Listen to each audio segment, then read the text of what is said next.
Welcome to ASMM group. मैं महेश चंद्रा अपने YouTube channel पर लेकर आया हूँ गेट और SSC JEE प्लस ES की क्लासेस। जो बच्चे बिहार BPSC दे रहे हैं उनके लिए भी बहुत यूज़फुल है। जितने भी बच्चे हैं जो टेक्निकल आज कर रहे हैं उनकी सबके लिए क्लासेस इंपॉर्टेंट है, सिविल प्लस मैकेनिकल के लिए।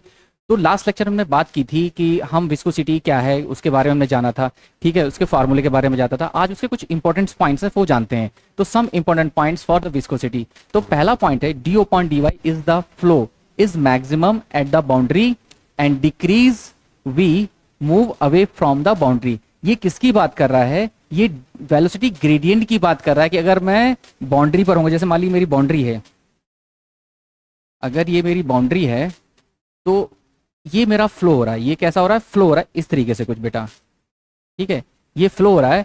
तो जो D upon dy velocity gradient होगा वो मैक्सिमम एट द बाउंड्री, यहाँ पर क्योंकि डिस्टेंस जीरो है, ठीक है, जब डिस्टेंस जीरो है तो यहाँ पर वेलोसिटी भी क्या होगी? जीरो होगी। इसका मतलब ये पूरे की वैल्यू क्या होगी? ये मैक्सिमम होगी। अगर मैं बात करूं tau is equal to mu du upon dy, अगर मेरी डिस्टेंस, अगर मैं बात करूं यहां से, अगर डिस्टेंस y मान लूं तो y मेरा इस पॉइंट पर, यहां पर बाउंड्री पर क्या है? जीरो है। तो ये पूरी वैल्यू क्या हो गई? जीरो हो गई। यानी कि क्या हो गया? Maximum at the boundary. अब क्या करेंगे? जैसे आप ऊपर बढ़ते चले जाएंगे boundary and decrease away from the boundary.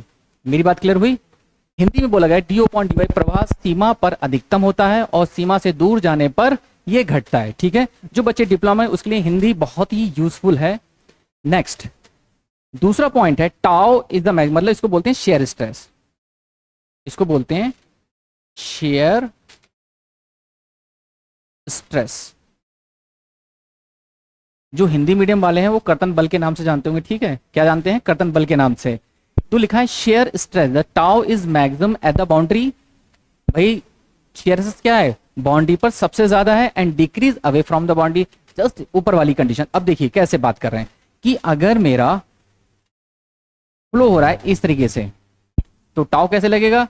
ये मैं बोल देता हूं मेरी बाउंड्री है, ये क्या है? ये मेरी बाउंड्री है।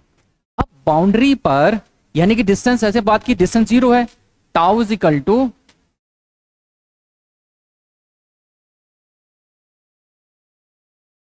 To mu du upon dy।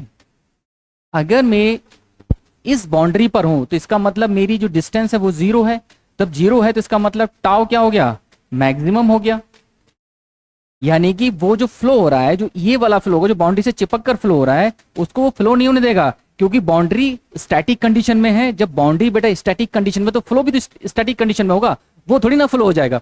अगर जैसे मान लीजिए पेन है तो इससे मैं फ्लो करवा रहा हूं तो इसके नीचे वाली जो लेयर होगी ये स्टैटिक है, तो जो इससे जो फ्लो होगा वो भी स्टैटिक होगा। यानी कि टाउ उसको पकड़ के रखा है और टाउ कहां लगता है? पैरेलल बट अपोजिट डायरेक्शन में।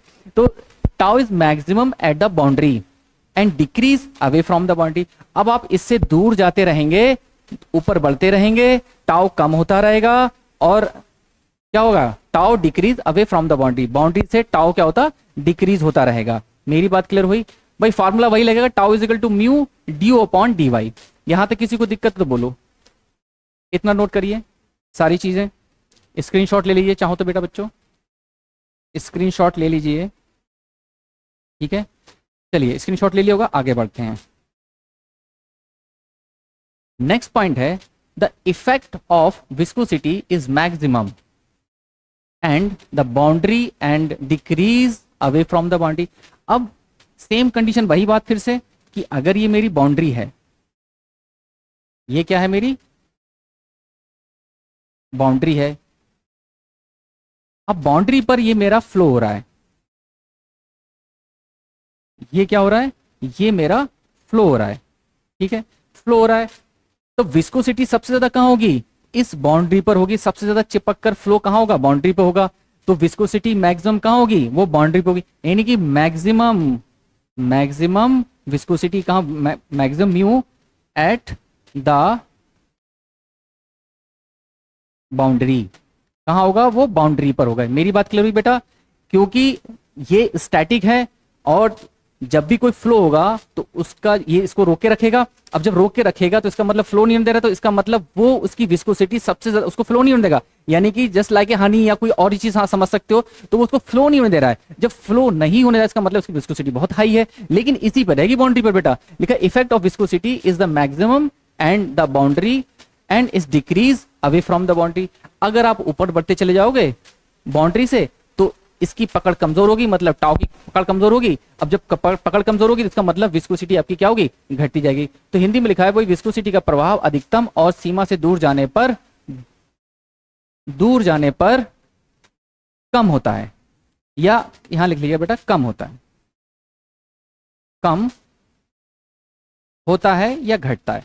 ठीक है, बात क्लियर हुई, कम होता है या घटता है। चौथा पॉइंट है विस्कोसिटी मेजरमेंट डिवाइस। अब आप किसी चीज को मेजर कर रहे हो तो उसका कुछ तो नाम होगा, एसएससी ने ये सारे पॉइंट्स कई बार पूछे हैं। Viscosity measurement device known as viscometer. Viscosity जिससे मेजर की जा रही है उसको क्या बोलते हैं, हम क्या बोलते हैं, विस्कोमीटर। और जिसका एक कई नाम है इसके, तो वैसे जिसको एसएससी ने पूछा था वो था रेड वुड विस्कोमीटर। बात क्लियर हुई बेटा, क्या नाम था उसका, रेड वुड विस्कोमीटर। हिंदी में तो लिखा ही वही है, जो भी मापन करता है उसको क्या बोलते हैं, विस्कोमीटर। यानी विस्कोसिटी को मेजर करने वाला क्या है बेटा, विस्कोमीटर है। इतनी बात क्लियर हुई। चलिए इसका स्क्रीनशॉट लीजिए। यहां तक किसी को दिक्कत है तो बोलिए, यहां तक किसी को दिक्कत। चलिए अब आगे चलते हैं। फिफ्थ पॉइंट कह रहा है viscosity of the fluid is due to cohesion. ये हम आगे पढ़ेंगे, कोहेजन जो है थोड़ा सा जान लेते हैं, वो सेम मॉलिक्यूल्स के बीच लगता है। अभी इतना जानिए, आगे हमें डिटेल में पढ़ना है, पूरा जाना है। जो कोहेजन फोर्स होता है वो सेम मॉलिक्यूल्स के बीच लगता है। ठीक है, तो viscosity of the fluid is due to cohesion and interaction between particles. क्या हो रहा है जब भी कोई फ्लो होता है, तो फ्लो कैसा हो रहा है, लेमिना पहले तो हमारा जो फ्लो हो रहा है विस्कोसिटी तो कैसी चल रही है, वो लेयर वाइज लेयर चल रही है। ये लेयर एक दूसरे को डिस्टर्ब नहीं कर रही है, लेकिन ऐसा नहीं है, जब भी कोई चीज चलती है तो एक दूसरे को पकड़ कर चलती है थोड़ा सा। ठीक है, तो लिखा है कोहेजन फोर्स। अब ये क्या है, जैसे हमने वाली लिक्विड की बात करें, लिक्विड में हम बात की वाटर की। ठीक है, तो ये जो वाटर फ्लो हो रहा है वो कोहेजन की वजह से फ्लो हो रहा है। ठीक है, एंड इंटरेक्शन बिटवीन पार्टिकल, जो इसके बीच पार्टिकल, क्योंकि ये क्या होंगे सारे के सारे, ये पार्टिकल से मिलके बने होंगे। ये क्या हो रहा है, इनका इंटरेक्शन हो रहा है आपस में, जिस वजह से वो क्या हो रहा है, वो फ्लो हो रहा है। तो viscosity of the fluid is due to cohesion and interaction between fluid particle. Hindi में बोलेंगे तरल की विस्कोसिटी कणों के बीच, या इसको बोल दो विस्कोसिटी और अंत क्रियाओं के कारण होता है। ठीक है, नेक्स्ट छठा पॉइंट है विस्कोसिटी इज ट्रांसपोर्ट मीडियम। भाई विस्को एक जगह से दूसरी ले जाने का काम क्या कर रही है, वो विस्कोसिटी कर रही है। मतलब यहां से लिक्विड फ्लो हुआ, एक जगह से दूसरी जगह जा रहा है, मतलब यहां से यहां जा रहा है, तो मेरी जो विस्कोसिटी है वो ट्रांसपोर्ट मीडियम का काम कर रही है, मतलब एक जगह से दूसरी जगह ले जाने का काम कर रही है, ट्रांसपोर्ट मीडियम। ठीक है, तो विस्कोसिटी क्या है, बेसिकली ट्रांसपोर्ट मीडियम है। इतनी बात क्लियर हुई सबको बेटा।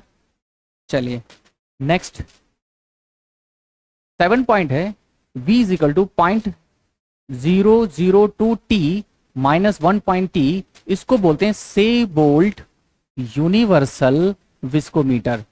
ये कई बार पूछी है एसएससी ने, तो ठीक है कि ये यूनिट किसने दी थी, सेबोल्ट यूनिवर्सल विस्कोमीटर, या सेबोल्ट इक्वेशन भी कह सकते हैं आपको। ठीक है, नेक्स्ट पॉइंट है quality of fountain pen ink depend upon the viscosity. देखा होगा आपने पहले कभी, बहुत पुराने टाइम पे फाउंटेन इंक वाले पेन अभी बहुत लोग यूज करते हैं।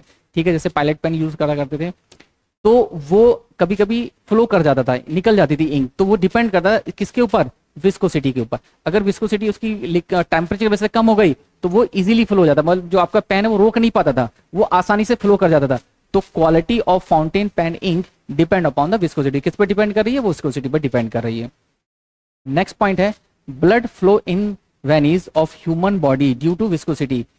जो हमारा खून फ्लो हो रहा है बॉडी के अंदर, धमनियों के अंदर, वो किसकी वजह से हो रहा है, वो विस्कोसिटी की वजह से हो रहा है।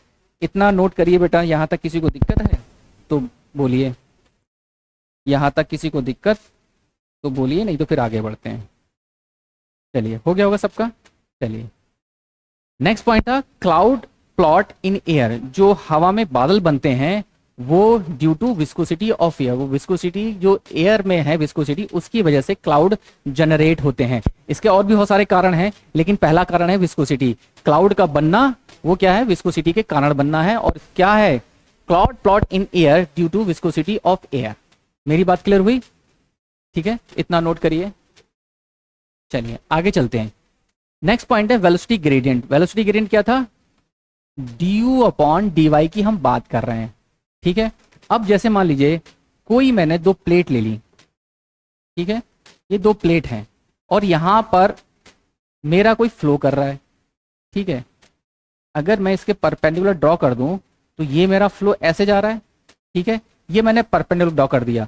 अब जब फ्लो हो रहा है वो किसके हो रहा है, ये 90 डिग्री पर मेरा फ्लो कर रहा है। मेरी बात करो, ये फ्लो हो रहा है और मैंने, ये फ्लो चल रहा है और मैंने इसके आगे कुछ ऐसे रख दिया, तो जो एंगल बनना है वो 90 डिग्री बन रहा है।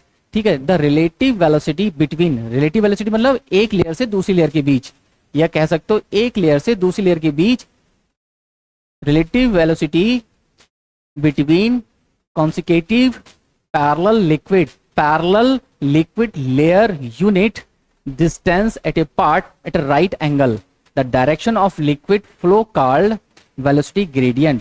ये जो फ्लो हो रहा है इसी को हम बोलते हैं velocity gradient, du upon D Y. और ये फ्लो होता है हमेशा 90 डिग्री पर। मेरी बात क्लियर हुई? हिंदी में लिखा हुआ है, कोई दिक्कत हो तो पूछ लीजिएगा। ठीक है, इतना नोट करिए सब लोग। अगर मैं इसकी बात करूं तो अगर यूनिट निकालना चाहूं तो du upon D Y, velocity क्या होती है, मीटर पर सेकेंड होती है। ठीक है, और इसकी क्या होती है, डिस्टेंस की, मतलब मीटर, तो मीटर से मीटर काट दो, क्या बचा, 1/सेकेंड। अगर डायमेंशन निकलता तो 1/t या t की पावर -1। इतनी बात क्लियर हुई? यहां तक किसी को दिक्कत तो बोलिए। इतना नोट करिए बेटा, फिर आगे चलते हैं।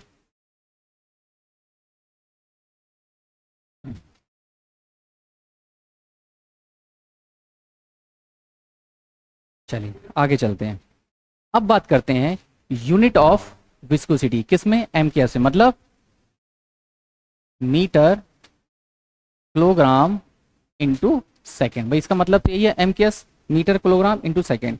ठीक है, हमको पता था टाउ क्या था, tau is equal to mu du upon D Y. मेरी बात क्लियर हुई? हम पढ़ चुके थे tau is equal to mu du upon D Y. Tau क्या होता है, वो होता है एफ अपॉन एरिया और mu du upon D Y. यहां तक बेटा बात समझ में आ रही सभी को?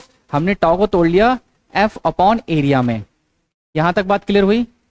हमने क्या तोड़ लिया, एफ अपॉन एरिया में। मुझे क्या निकालना है, मुझे म्यू की वैल्यू निकालनी है। तो म्यू जो है मुझे ऐसे ही छोड़ दीजिए, इसको इसमें multiply, F into D Y, और इसको नीचे लाइए एरिया इंटू वेलोसिटी। तो म्यू इज इक्वल टू, भाई एफ को किस में मेजर करेंगे, न्यूटन में, न्यूटन इंटू डिस्टेंस मीटर में, डिवाइड बाई ये एरिया मीटर स्क्वायर में, इंटू वेलोसिटी मीटर पर सेकेंड में। इतनी बात क्लियर हुई? मीटर से मीटर कट गया तो म्यू हो गया, ये ऊपर चला जाएगा, न्यूटन सेकेंड पर मीटर स्क्वायर। एक तो यूनिट बेटा मेरी ये बन गई जो कई बार पूछी है, एसएससी चाहे गेट हो। ठीक है, न्यूटन सेकेंड पर मीटर स्क्वायर। ठीक है, अगर मैं इसको डायमेंशन में कन्वर्ट करना चाहूं तो mu is equal to, newton क्या होता है, एम एल टी -2 मल्टीप्लाई, ये क्या होता है, टी, सेकेंड को टी से लिखते हैं, डिवाइड बाई एल का स्क्वायर। एक एल से एक एल काट दो, क्या बचा, और यहां से एक कम कर दो तो एम, यहां से कम हो जाएगा एल -1, ये ऊपर चलाएगा, ये ऊपर जाएगा और यहां से हो जाएगा टी -1। तो ये म्यू की डायमेंशन आ गई। यहां तक बेटा नोट करिए। यहां तक कोई पॉइंट ऐसा हो जो समझ में ना आ रहा हो, यहां तक कोई पॉइंट ऐसा हो जो समझ में ना आ रहा हो? चलिए, नोट कर लिया सबने? आगे चलते हैं। हमने निकाला था, क्या निकाला हमने, म्यू की वैल्यू क्या थी, न्यूटन सेकंड पर मीटर स्क्वायर। हमने क्या निकाला, म्यू है न्यूटन सेकंड पर मीटर स्क्वायर, यही था हमारा। हमने क्या निकाला, पहली यूनिट तो हमारी ये हो गई और एक फॉर्मूला हमारा ये बन गया, ठीक है, एक हमारा ये वैल्यू बन गई, ठीक है, दोनों याद रखना है। अब आगे देखते हैं क्या हुआ। देखिए अब हमको पता है F बराबर एम ए, सब जानते हैं। फोर्स क्या होता है, वो न्यूटन होता है। इसको लिख सकते हैं मास केजी में और एक्सटेंशन क्या था, मीटर पर सेकेंड स्क्वायर, ठीक है। ये बात क्लियर हुई, किस में लिख लिया, मीटर पर सेकेंड स्क्वायर में। ये जो न्यूटन है ये यहां पर वैल्यू पुट कर दीजिए बेटा, इस वाली इक्वेशन में जो हमने निकाली थी इसमें पुट कर दीजिए। तो म्यू इजिकल टू न्यूटन क्या पुट कर, ये वैल्यू पुट कर रहे हैं, तो KG into metre into second square, क्या बचा, सेकेंड अपॉन मीटर का स्क्वायर। तो यहां से एक सेकेंड यहां से कट गया, एक मीटर से एक मीटर यहां से कट गया, तो क्या बचा, mu is equal to KG metre into second. दूसरा फॉर्मूला ये बन गया, इसको चेक कर लीजिए, इसकी डायमेंशन सेम होनी चाहिए कि है कि नहीं है, सही निकला कि नहीं निकला। तो ये क्या हो जाएगा m, ये क्या हो जाएगा l, ये हो जाएगा t, तो क्या हो जाएगा m l माइनस के वन t माइनस का, मतलब हमारा फॉर्मूला सही है। मेरी बात क्लियर हुई, यहां तक किसी को दिक्कत, यहां तक किसी को दिक्कत। अब यहां से एक चीज और बनाते हैं हम बेटा, ये फॉर्मूला था mu is equal to newton second पर मीटर स्क्वायर, ठीक है। ये किसकी यूनिट है, पी क्या होता है, एफ अपॉन एरिया, या पास्कल लिख सकते हो, इसको लिख सकते हो पास्कल, ठीक है। तो म्यू इजिकल टू फॉर्मूला बन जाएगा पास्कल इंटू सेकेंड, ठीक है। चौथा फॉर्मूला मेरा ये बन गया, ठीक है। यहां तक नोट करिए बेटा, यहां तक किसी को दिक्कत है तो बोलिए, कोई पॉइंट ऐसा जो समझ में ना आ रहा हो। चलिए अब बात करते हैं, इसको कन्वर्ट करते हैं हम सीजीएस में। अब सीजीएस में जब कन्वर्ट करेंगे तो इसका मतलब है, इसका मतलब है सेंटीमीटर ग्राम इंटू सेकेंड, ठीक है, यही तो मतलब है। अब हमने क्या लिखा था, हमने लिखा था कि केजी मीटर पर सेकेंड स्क्वायर, यही मैंने निकाला था, सॉरी केजी मीटर पर सेकेंड नहीं, KG into metre into second, ठीक है। ये किस में था, ये एमकेएस में था, ठीक है। अब एमकेएस से मुझे किस में बनाना है, सीजीएस में बनाना है, किस में बनाना है, सीजीएस में कन्वर्ट करना है। तो सीजीएस मतलब जो केजी है उसको मुझे ग्राम में लेके जाना है, ठीक है। तो पहले इसको सीजीएस में लिख लें एक वैल्यू, अगर लिख लूं सीजीएस में इस वैल्यू को लिख रहा हूं तो ये क्या हो जाएगा, ग्राम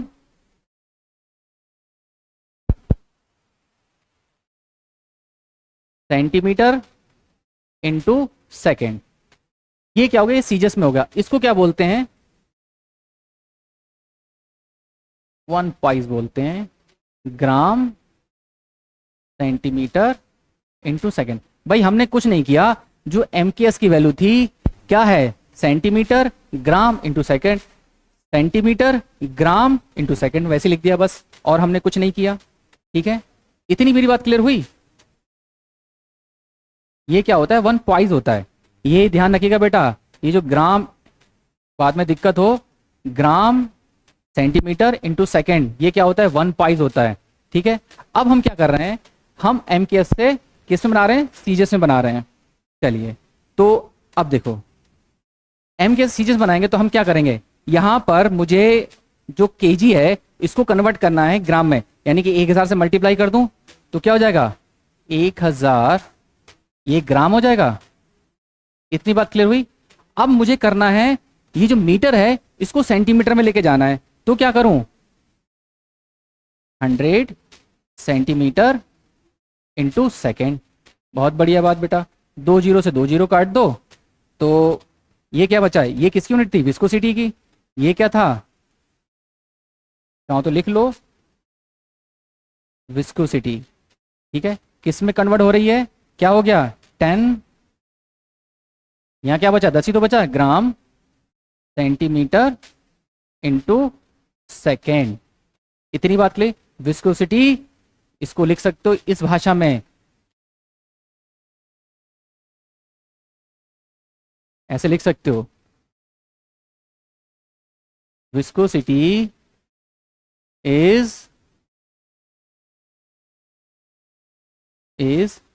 10 टाइम ऑफ पॉइज। ये लैंग्वेज आप लिख सकते हो इसके लिए जो हमने यहां बोली, विस्कोसिटी 10 टाइम्स ऑफ पॉइज। ये क्या है, पॉइज ही तो है, 1 पॉइज। यहां तक किसी को दिक्कत? ठीक है, 10 टाइम्स ऑफ पॉइज। चलिए, अब ये बात सबने क्लियर हो गई कि हमने बात जान ली कि क्या है, तो जो विस्कोसिटी है क्या था, 10 ग्राम सेंटीमीटर इंटू सेकेंड। इसको मैंने क्या लिख दिया था, विस्कोसिटी 10 टाइम ऑफ पॉइज। चलिए, यहां तक किसी को दिक्कत? अब लिखते हैं, अब जानते हैं सेंटीपॉइज के बारे में। नेक्स्ट पॉइंट है सेंटीपॉइज। सेंटीपॉइज, अब बेटा ध्यान रखना, सेंटी का मतलब सेंटीमीटर से होता है। ठीक है, तो सेंटीमीटर कितना होता है, 10 की पावर माइनस का 2, और पहले पॉइज लिख लो। ठीक है, अब 10 की पावर माइनस का 2 इंटू पॉइज कितना था मेरे पास, कितना है मेरे पास यहां से निकाल लो, मैं यहां निकाल रहा हूं, कोने में लिख देता हूं, 1 पॉइज इक्वल्स टू, ये इसके नीचे चला जाएगा, 1/10 ऑफ विस्कोसिटी। ठीक है, मुझे विस्कोसिटी में कन्वर्ट करना है, तो ये क्या हो जाएगा, 1/10 इंटू विस्कोसिटी क्या थी, यहाँ पर ग्राम था, ये केजी हो जाएगा। ठीक है, और ये मीटर इंटू सेकेंड हो जाएगा, यानी कि सेंटीपॉइज हो जाएगा, सीपी जिसको बोलते हैं शॉर्ट में। ठीक है, इतनी बात क्लियर हुई। अब इसको ऐसे लिख लीजिए, ये क्या हो जाएगा, 10 की पावर माइनस का 3 केजी मीटर इंटू सेकेंड। ठीक है, इतनी बात क्लियर हुई यहां तक। मैंने पॉइस को किसमें, सीजीएस को किस में बदल लिया, एमके से बदल लिया, तो सीपी शॉर्ट में यहां लिख लेना, सीपी जो होगा वो 10 की पावर माइनस का 3 केजी मीटर इंटू सेकेंड होगा। इतनी वैल्यू ध्यान रखिएगा बेटा, ये बहुत ही इंपॉर्टेंट है। ठीक है, ये सारी बातें इंपॉर्टेंट हैं जो जो आपको जब आपको करेंगे ना न्यूमेरिकल पोर्शन, तब तो आपको बहुत ही इंपॉर्टेंट नजर आएंगी, क्या नाम है ये। ठीक है, चलिए अब आगे चलते हैं कुछ चीज़ों को लेकर। अब कुछ वैल्यू हैं, जैसे जो म्यू ऑफ वाटर है वो 0.01088। ठीक है, ये क्या है, सब की सब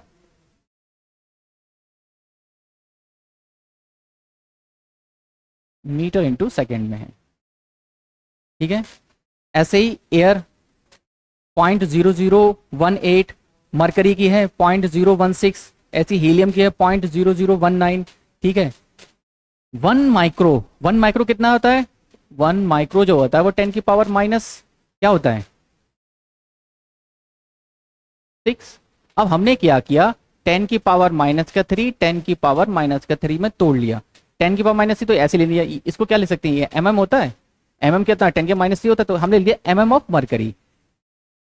ये सब पूछा गया है, एसएससी ने सारी के सारे पॉइंट्स सारे के पूछे। 1 torr is equal to 1 mm of mercury, या 1 माइक्रो बार होता है 1 डाइन, ये न्यूटन फोर्स की यूनिट होती है, dyne divide by centimetre square. ये बेटा बहुत याद रखिएगा इसको, ये वाली जो वैल्यू है आपको सब याद नहीं, ये 2 वैल्यू आ जाएगी, तो वाटर की और मरकरी की, ये 2 वैल्यू आपको याद रखनी है। ठीक है, अगर हम करें कि